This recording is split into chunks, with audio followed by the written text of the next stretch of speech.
வணக்கம். தீபமலையார் செய்திகளுக்காக செய்தி வாசிப்பவர் வித்யா. திருவண்ணாமலை கிரிவல பாதையில் ராகவேந்திர சுவாமியின் 430வது ஜெயந்தி விழா ஏராளமான பக்தர்கள் பங்கேற்பு.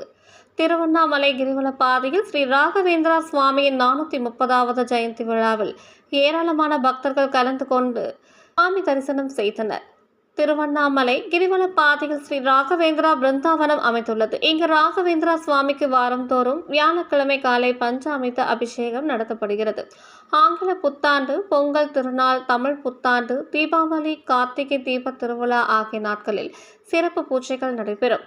மேலும் திருவிளக்கு பூஜையும் நடத்தப்படுகிறது. இந்நிலையில் இங்கு ஸ்ரீ ராகவேந்திரா சுவாமியின் 430வது ஜெயந்தி விழா நடைபெற்றது. அதிகாலை பூஜையுடன் விழா தொடங்கியது. தொடர்ந்து கணபதி ஓமம், பஞ்சாமிர்த மகா அபிஷேகம் ஆகியவை நடந்தன. பகல் 1 மணிக்கு மகா தீபாராதனை நடைபெற்றது. இதில் ஏராளமான பக்தர்கள் கலந்து கொண்டு தரிசனம் செய்தனர். அனைவருக்கும் சுவாமி பிரசாதமும் அன்னதானமும் வழங்கப்பட்டது.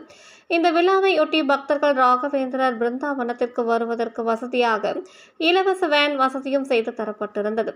விழாவிற்கான ஏற்பாடுகளை விழா குழுவின் கௌரவ தலைவர் ராமச்சந்திர உபாத்யாயா, தலைவர் ஏபிடி சக்திவேல், துணைத் தலைவர் எஸ் ரமேஷ், செயலாளர் என் ராமச்சந்திரன், பொருளாளர் ஏஎம் சதீஷ்குமார் மற்றும் விழா குழு உறுப்பினர்கள் K Venkatesan, T Ravichandran, P Balamurugan, K Padmanabhan, G Arumugam மற்றும் உறுப்பினர்கள் செய்திருந்தனர்.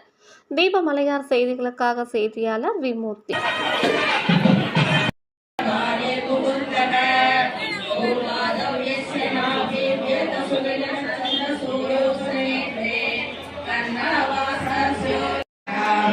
You are